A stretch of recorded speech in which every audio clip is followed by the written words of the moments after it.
They told me I was trespassing on my own land. That was the first sentence out of his mouth, standing there in pressed jeans and a sun hat that had never seen real sun, pointing across my pasture like he was explaining something simple to a child.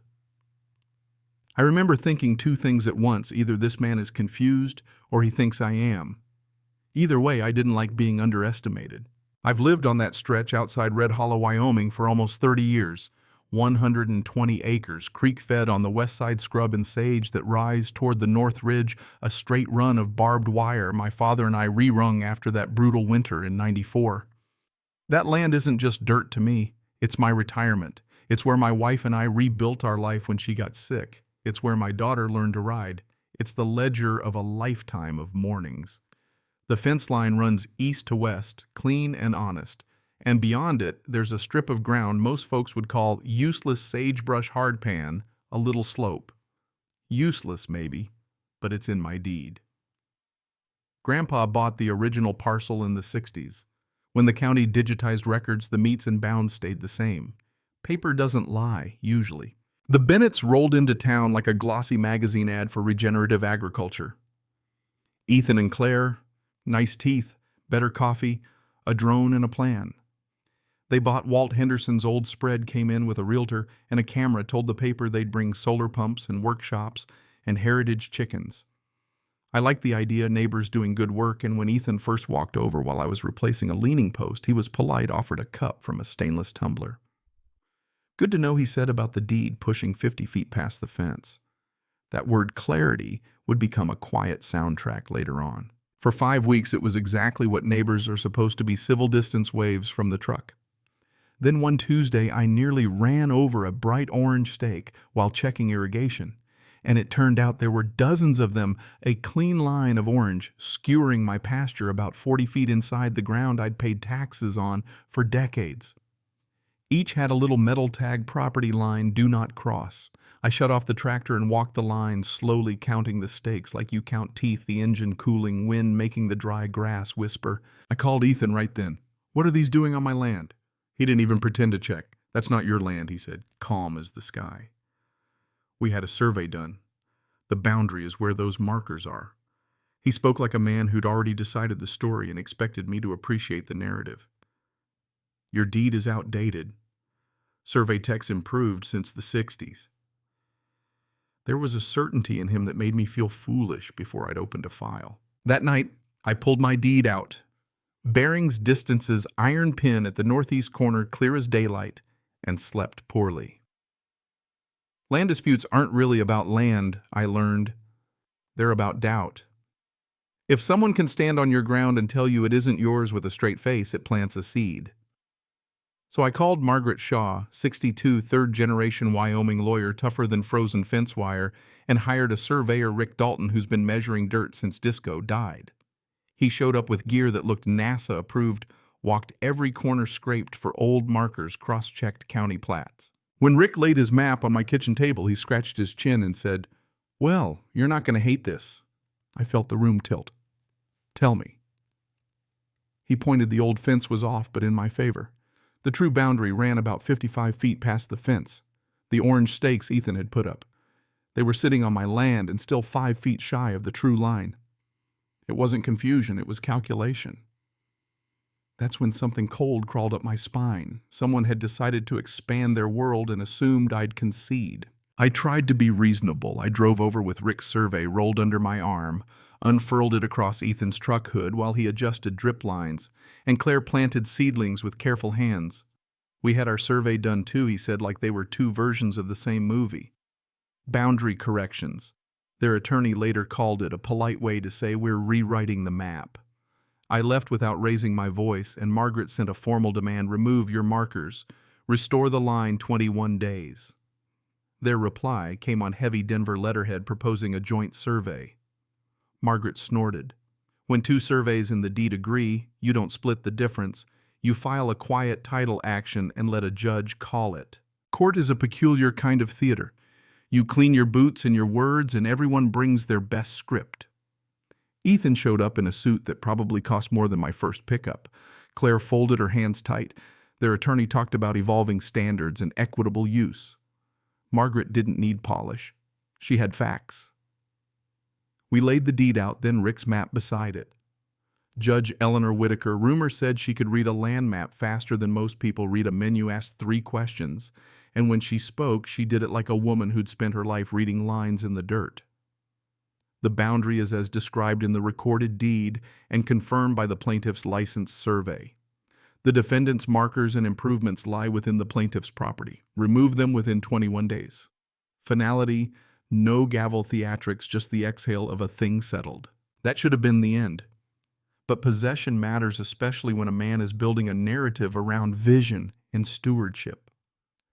While the case shuffled through court, Ethan planted irrigation, ran PVC, sunk posts, and began framing a shed right on the disputed strip. They hosted weekend tours, groups wandering close to that line, while Ethan painted a future where my pasture was part of his plan. It stopped being about 50 feet and started being about control. If he could make it look like his for long enough, he could lean on precedent and shrug off the deed. When the judge ruled, we expected compliance.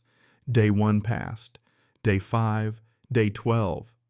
The shed frame stood like a dare. Margaret sent reminders, and on Day 21 the sheriff's office was notified. The morning we went to enforce the order was the kind of Wyoming day that scrubs the sky clean, the frost grinding under boots, the air thin and precise. Rick came back with permanent license pins, bright caps, declaring the line in a way orange tape never could. We had a local crew I'd known for years. They moved with the quiet efficiency of people who respect good paperwork. They pulled posts, snipped temporary wire, dug up irrigation-filled trenches, stacked lumber neatly by the access road. The metallic strikes of a hammer driving a steel pin into the earth echoed like punctuation. Then I saw dust on the county road, Ethan's truck, and he pulled up hard, face flushed. "What the hell do you think you're doing?" he shouted. I handed him the court order. "Enforcing it," I said. His chest tightened. He flipped from confident to defensive in one thin seam. "You could have given us more time," he snapped.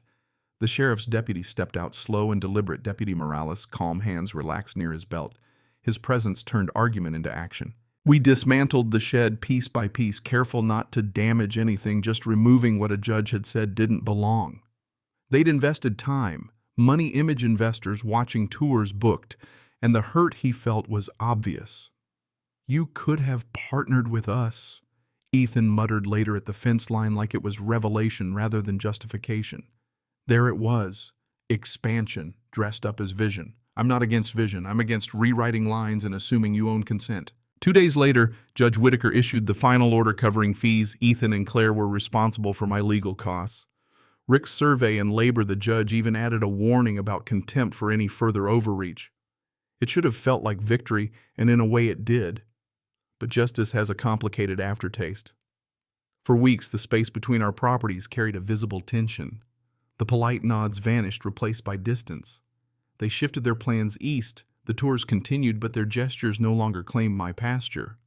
We restored the land to what it had been: open, uncomplicated, quiet. Here's the twist you don't expect when you're knee-deep in corrugated metal and court filings. A few weeks after everything settled, Ethan came to the fence, not crossing it, just standing there.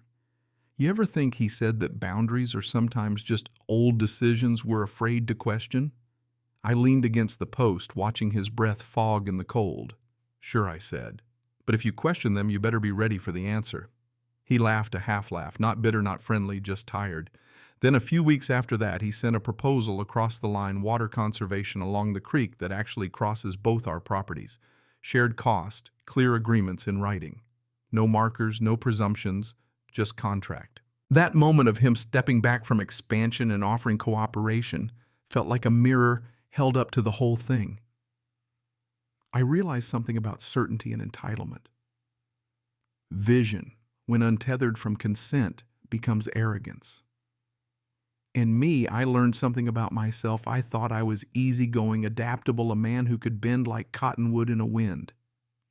Turns out I am, until something fundamental gets challenged. Then I become a post set deep in bedrock. Some folks in town said I could have negotiated, sold the strip, turned it into profit. Others said I did exactly what needed to be done, that a man out here can't give an inch without a precedent forming. Both are right in their own way. The moral isn't tidy. It's not you must sue or always fight to the end. It's this: boundaries matter Because they protect something beyond acreage. They protect memory, promises, the ledger of what you built with your hands in your mornings. And when someone shows up with bright plans and big money, ask yourself not just what they offer, but what they assume. There's a difference. Respect and agreement are not the same as entitlement. In the end, the pasture looked like it always had open and honest, the fence line a small, stubborn truth in a world that loves shiny reinvention. Ethan and Claire left with their greenhouse plans shifted. The shed was gone. The irrigation lines smoothed back into the soil. Judge Whitaker's order closed the book, but the story left a mark on me and maybe on them too. Sometimes justice isn't fireworks. Sometimes it's a quiet realignment. The land settled back into what it was meant to be. So I'll ask you this, because I read every comment, and I want to know, if someone with big plans and bigger money told you your deed was wrong, would you fight it to the end? Or would you compromise for the sake of peace? Was I defending what was right or just clinging to tradition? Tell me what you would do, and if you've ever been in a boundary dispute, land, business, family, whatever, tell me how you handled it. Share your story below. I read everyone. Because out here, lines matter. And sometimes the hardest part isn't drawing them, it's holding them when everyone else thinks they can redraw the map.